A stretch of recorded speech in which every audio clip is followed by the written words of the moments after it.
நண்பர்களே, இந்த வீடியோவில் இன்றைக்கி நான் சொல்ல போகிறது தெனாலிராமன் அரண்மனை விதூஷகன் ஆதர்.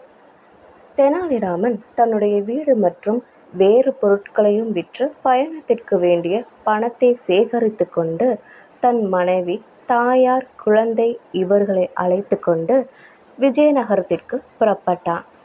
தான் ராஜகுரு தாத்தாச்சாரியன் சிஷ்யன் என்று வழியில் சொல்லிக்கொண்டே சென்றான். அவனுடைய பயணம் இனிதாக அமைந்தது. தன் மனைவியிடமும் தாயாரிடமும் அரசனுடைய பெயரையும் அவன் குருவின் பெயரையும் சொல்லாவிட்டால் எவரும் நமக்கு உதவ மாட்டார்கள் என்று சொல்லியிருந்தான். அப்படியே அவர்களும் கூறினார்கள். 4 மாத பயணத்திற்கு பிறகு தசரா உற்சவத்திற்கு முன்னால் அவர்கள் விஜயநகரை அடைந்தனர். அந்நகரின் பிரமாண்டத்தை கண்டு அவர்கள் மலைத்து நின்றனர். தன் குடும்பத்தினரை ஒரு பிராமணன் வீட்டில் தங்க வைத்து ராஜகுரு தாத்தாச்சாரியை காண்பதற்கு ராமன் அவருடைய அரண்மனைக்கு சென்றான். அரண்மனையில் பணிபுரியும் அத்தனை பேரும் ராஜகுருவின் தயவை நாடி அவரை பேட்டி காண அங்கே கூடியிருந்தனர். வேலைக்காரன் ஒருவன் மூலமாக ராமன் ராஜகுருவிற்கு செய்தி அனுப்பினான். ராஜகுருவிற்கு அவனை தெரியாதென்றும் அவனை பார்க்க முடியாதென்றும் பதில் கிடைத்தது. இதை கேட்ட ராமன் வியந்து வேலைக்காரர்களின் அனுமதியையும் மீறி தாத்தாச்சாரியை அணுகி, ராஜகுரு தாத்தாச்சாரியாரே, மங்களகிரியில் தங்களுக்கு சேவை செய்த ராமலிங்கன் நான், என்னை உங்களுக்கு நினைவில்லையா என்று படபடப்புடன் வினவினான்.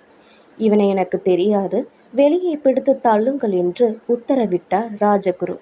ராமனை வெளியே பிடித்து தள்ளிய போது அங்கிருந்தவர்கள் அவனை கண்டு சிரித்தனர். அவன் பெரிதும் மனவேதனை அடைந்தான். பிறரிடமிருந்து உதவியை பெறுபவரும் எவருக்கும் உதவி செய்யாதவரும் ஆகிய ராஜகுரு எனக்கு உதவி செய்வார் என்று நான் எதிர்பார்த்தது அறியாமையே என்று ராமன் தன்னையே நொந்து கொண்டான். இரக்கம் சிறிதும் இல்லாமல் தன்னை பல பேருக்கு முன்னால் அவமானப்படுத்திய ராஜகுருவை பழிக்கு பழி வாங்க வேண்டும் என்று ராமன் தீர்மானம் செய்து கொண்டான்.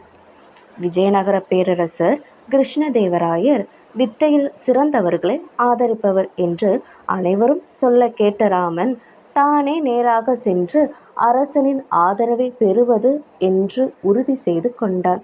தன் கையை தனக்கு உதவி என்பதன் உண்மையை உணர்ந்த ராமன் அடுத்த நாள் அரசவைக்கு சென்றான்.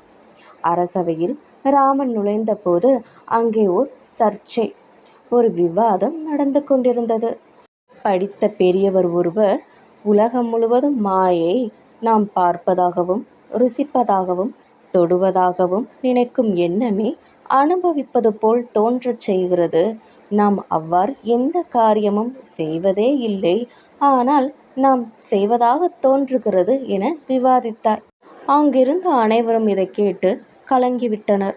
அவர் சொல்வது அனுபவத்திற்கு மாறுபட்டதாயினும் நுட்பமானது. தனது வாத திறமையால் அவர் தம் கருத்தை உண்மை என்று உறுதிப்படுத்தினார். அங்கிருந்த ராமன் உடனே எழுந்து நின்று, ஐயா, நாம் ஒரு பொருளை சாப்பிடுவதற்கும் சாப்பிடுகிறோம் என்று நினைப்பதற்கும் வேறுபாடில்லையா என்று கேட்டார். இல்லவே இல்லை என்று பதிலளித்தார் அப்பெரியவர். உடனே தெனாலிராமன் அவையினரை பார்த்து, அப்படியானால் இந்த பெரியவரின் கோட்பாட்டை சுலபமாய் நிரூபித்து விடலாம்.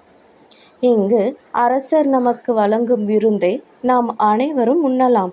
அப்போது இந்த பெரியவர் மட்டும் விருந்தை உண்ணாமல் அதனை நினைத்து தன் வயிற்றை நிரப்பட்டும் என்றான். தன் வாதத்தில் தோற்றுப்போன பண்டிதரை கண்டு அனைவரும் சிரித்தனர். ராமனுடைய அறிவுத்திறமையை கண்டு மகிழ்ந்த அரசர் அவனுக்கு ஒரு பொன்முடிப்பை அளித்து தன்னுடைய அரண்மனை விதூஷகனாக நியமித்தார். அனைவரும் இதனை ஆமோதித்தனர். தாத்தாச்சாரி எங்கே ராமன் தன்னுடைய இரக்கமற்ற நடத்தையை தன்னுடைய எதிரிகள் நிரம்பிய கூட்டத்தில் வெளியிட்டு விடுவானோ என்று பயந்து அரசனுடைய செயலை ஆமோதித்தார். நன்றி. இந்த கதையின் தொடர்ச்சியை அடுத்த வீடியோவில் கேட்கலாம்.